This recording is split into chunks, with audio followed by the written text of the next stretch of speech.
नमस्कार, जोहार झारखंड। आज छतरपुर प्रखंड के अंतर्गत यहाँ पर करमा डैम के पास हैं और यह जो डैम है आप देख रहे होंगे इस तरह से उधर कैमरा थोड़ा-सा दिखाइएगा कि यह 1981 में तत्कालीन बिहार राज्य के मुख्यमंत्री जगन्नाथ मिश्रा थे उस समय और यह झारखंड और बिहार उस समय अलग नहीं था। आप जानते हैं कि झारखंड जैसे कि 2000 में अलग हुआ, यानी कि 1981 में यह डैम बना था और ज़रा सोचिए कि जिस उम्मीद और जिस उद्देश्य के साथ बना, नहीं यहाँ पर सिंचाई की उस तरह से इस डैम से किसानों को सुविधा मिल पाया और नहीं इस यहाँ पर जो ऐसे कि मत्स्य पालन की आज तक जलाशय रुका ही नहीं, तो व्यवस्था होगी कहाँ से। आज हमारे साथ यहाँ पर उपस्थित हैं, आवाज़ को हमेशा उठाते रहते हैं, आवाज़ को बुलंद करते हैं और सबसे बड़ी बात है आवाज़ को उठाना। बहुत से लोगों के साथ टिप्पणी भी की जाती है कि छतरपुर नगर पंचायत में, प्रखंड में पार्क होनी चाहिए।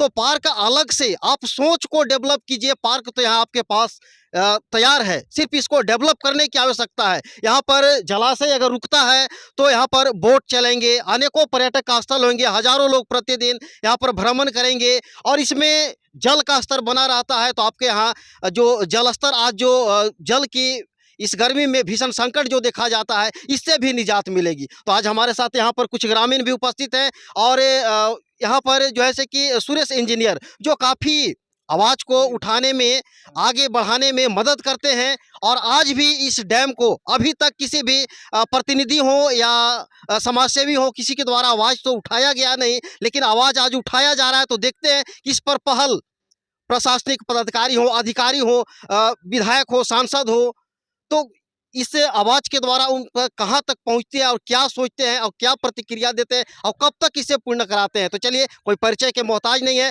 हमारे साथ यहाँ पर हैं सुरेश इंजीनियर जो इस नगर पंचायत के भावी अध्यक्ष पद के उम्मीदवार भी हैं। तो इनसे हम बातचीत करते हैं कि क्या यह व्यवस्था सुनिश्चित कर दी जाए, जल स्तर ऊँचा हो जाए, किसानों की पर्याप्त व्यवस्था मिलने लगे खेती के लिए, तो इससे बड़ा इस डैम से क्या सुविधा हो सकती है?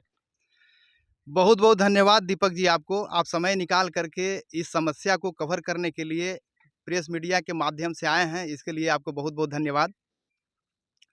अभी जहाँ पर हम लोग खड़े हैं इसको बोलते हैं कर्मा कला डैम।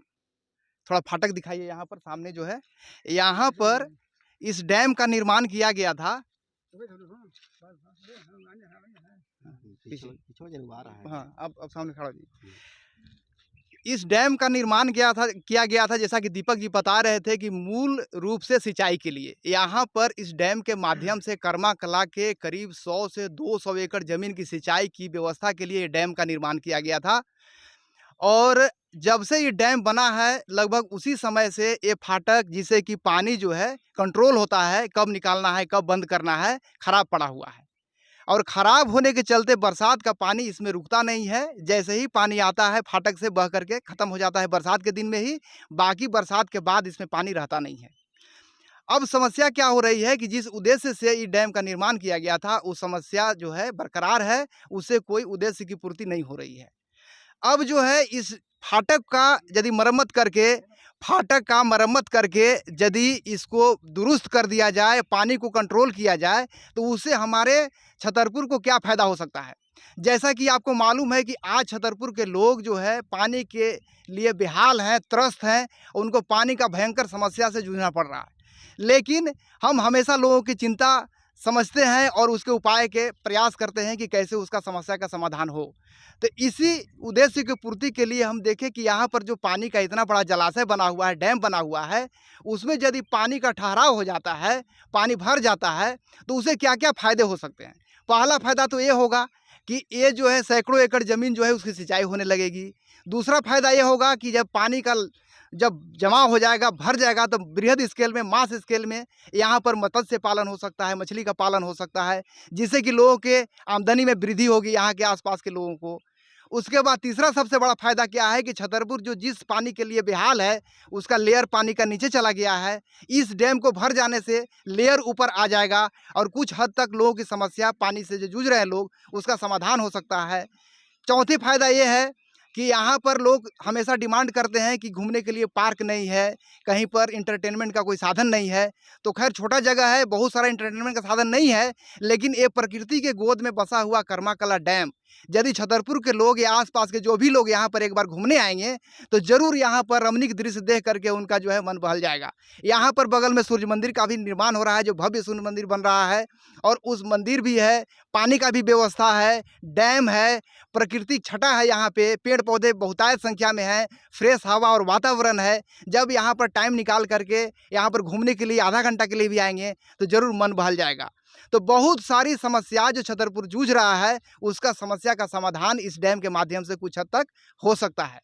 हम इस रिपोर्ट के माध्यम से यहाँ जो भी संबंधित कार्यालय है या फिर जो विभाग है, जो संबंधित लोग हैं, लोकल विधायक, सांसद, उनसे हम लोग मांग करते हैं सभी ग्रामीण कि जितना जल्द हो सके जल्द से जल्द इस फाटक का मरम्मत करके इसमें जो है पानी का ठहराव का समुचित व्यवस्था किया जाए। हो सके तो एक ठो गार्ड को रखवा दिया जाए, जो पहले व्यवस्था था डैम बनने के साथ में, जो गार्ड को हटा लिया गया है, एक गार्ड को रखा जाए ताकि इस पर निगरानी रखे कि पानी बेवजह बहे नहीं यहाँ से और ज़रूरत पड़ने से पानी का इस्तेमाल हो सके। तो यहाँ पर अभी इनके द्वारा जो बात को रखा गया, आप इससे भली-भांति समझ सकते हैं और यहाँ पर हैं जो इस डैम का निर्माण के समय से ही इसे देखे होंगे कि निर्माण किस तरह से हुआ है और निर्माण जब हुआ था तो उस समय क्या किसानों को किस तरह से फायदा होता था। तो आइए हम इनसे भी जानेंगे। आपका क्या नाम है? मदन साहब। आप इस डैम जब बन रहा था तो क्या उस समय इसे आप तो भली-भांति पूर्वक देखे होंगे? देखे हैं। तो बनने के बाद यह जो फाटक है तो उस समय सही था? सही था लेकिन फिर जैसे कि गड़बड़ा गया है। तो इस सही जब था तो लगभग कितने किसान जो थे, लगभग कितने किसान इससे लाभ उठा रहे थे? बहुत किसान हैं, इसमें 100-150 से कम किसान हैं, 200 के लमसम किसान हैं, 200 किसान हैं। यानी कि 100-200 किसान हैं, तो आप समझ सकते हैं कि लगभग 100 से 200 एकड़ भूमि में सिंचाई की जा रही थी उस समय। लेकिन आज यह जो जल संकट की बात आती है, टैंकर से पानी जो दिया जा रहा है, अगर जल स्तर आज ऊंचा रहता तो ऊंचा होगा कैसे? प्राकृतिक के गोद में तो बसा है कर्मा, लेकिन इसको जो है संरक्षण देने वाला अभी तक कोई नहीं है।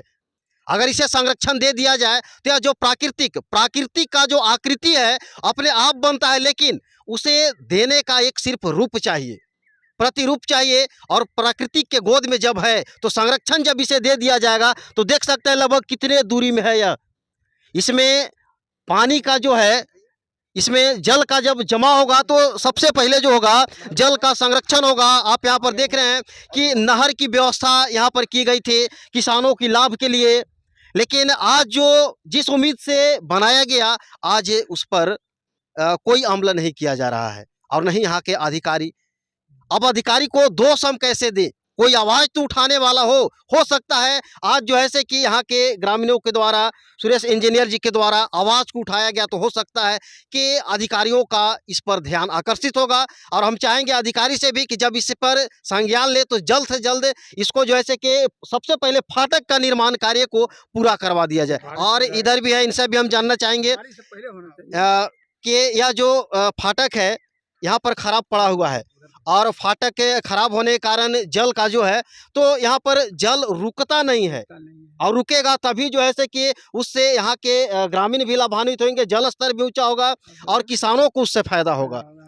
आप इसको तो भली भांति पूर्वक देखे होंगे कि यह कब से है? बढ़िया से ना, जब से बना है तब से कुछ दिन ठीक रहा, इसके बाद फाटक खराब हो गया है, बारिश होता है पानी निकल जाता है।